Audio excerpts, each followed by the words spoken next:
Good evening, everybody. This is Frank Marchese, and alongside me, as usual on Thursday night, is Greg McConey for the series that you're seeing playing in the background right now, Sim Racer's Edge. We come here tonight because there has been a lot of news that has circulated around iRacing and IndyCar racing over the course of the day, and we want to just kind of fill you in if you've missed it and kind of let you know where we stand with this news and what's going to happen with Sim Racing Media. First, from Greg West, who is a part of the iRacing staff, gave an interview to Racer.com. Our current license agreement with IndyCar is set to expire on December 31st, 2022. IndyCar has signed an exclusive license with another developer, which we found out is Motorsport Games. That will go into effect on January 1st, 2023. While we are still working on finalizing a new license with iRacing, it is clear that there will be some notable changes in the way we are able to present IndyCar racing on iRacing. Most significantly, we will no longer be able to run an official IndyCar branded series, and there will not be any iRacing Indy 500 this season. You will also see the removal of the IndyCar Series logo from our website. We do plan to continue to support the Dallara race cars, the IR18, the DW12, and the IR05. There will be no changes in regard to the non-IndyCar series at the Indianapolis Motor Speedway for other races such as NASCAR, IMSA, etc. Until the new license agreement is finalized. We will not know all the details, so there may still be further changes. And as we also found out later on in the day, how this relates to us is those Dallara cars, the IR18, the DW5, and the IR05, we are no longer going to be able to broadcast those on the network anymore.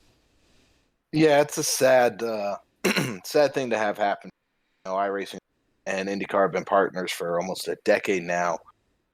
Dale Jr. had a great tweet, quote, "I don't understand this decision by IndyCar to not continue a decade-long partnership with iRacing. Such a gut punch for that community. After all, both brands accomplished together, including during the past few challenging years." End quote. It's sad. We have such great leagues such as Sim Racer's Edge that strictly run the IR18, and they're not going to be able to do that now. So I know they are in talks of what car they want to run in the future. I know there's other leagues like I believe WSRL has a IndyCar series that they've canceled going forward for now. We do want to preface and say, as of right now, there is no license agreement. Doesn't mean that in the near future, iRacing and IndyCar can't work something out. So we don't know. There's a lot more information that here on this, but it's sad to see. You hate to have it happen. Both companies have helped each other so much, both with iRacing helping IndyCar with testing and development track tests. I'll say that and simulations. But iRacing will go on. Frank, we're going to continue to broadcast races here at SRM. You're still going to see everything happen. We just need more information right now before we can really come out and give a solid answer as to whether or not you're going to see IndyCar series or IndyCar branded events on Sim Racing Media anymore after the 1st of January 2023.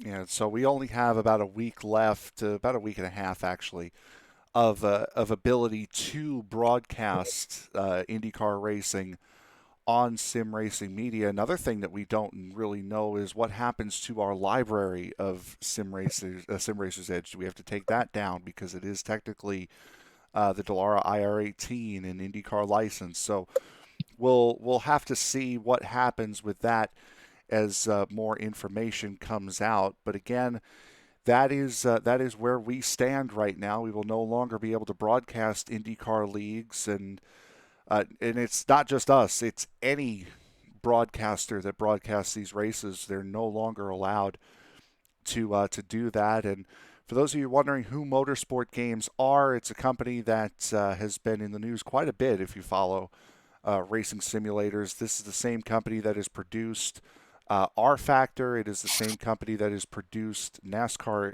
21 Ignition.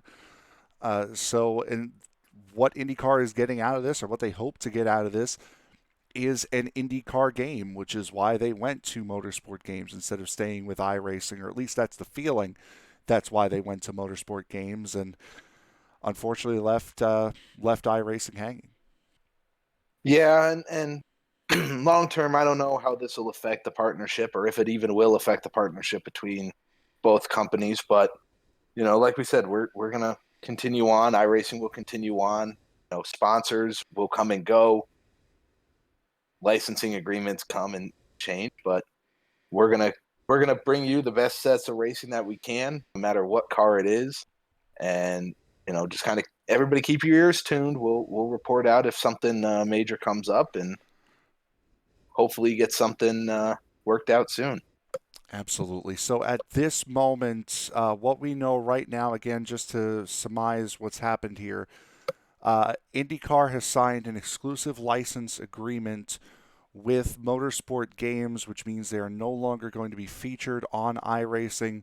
No more IndyCar sponsored series in the official series on iRacing. The iRacing Indy 500 will not happen this season. And as of right now, well, as of this moment, as far as we know, but for starting January 1st of 2023, we will no longer be able to broadcast races featuring the Dallara IR18, the Dallara DW12, and the Dallara IR05 anymore as of the turn of the new year. So that is where we are. If anything else happens, we will let you know and keep you updated. So that is where we are. That is how that affects iRacing. That is how it affects us and some of the series that you watch. Hopefully, this is still very much a fluid situation, and we will keep you posted. But for right now, for Greg McConey, I am Frank Marchese. Thank you very much for taking the time out to listen, and we will see you all next time.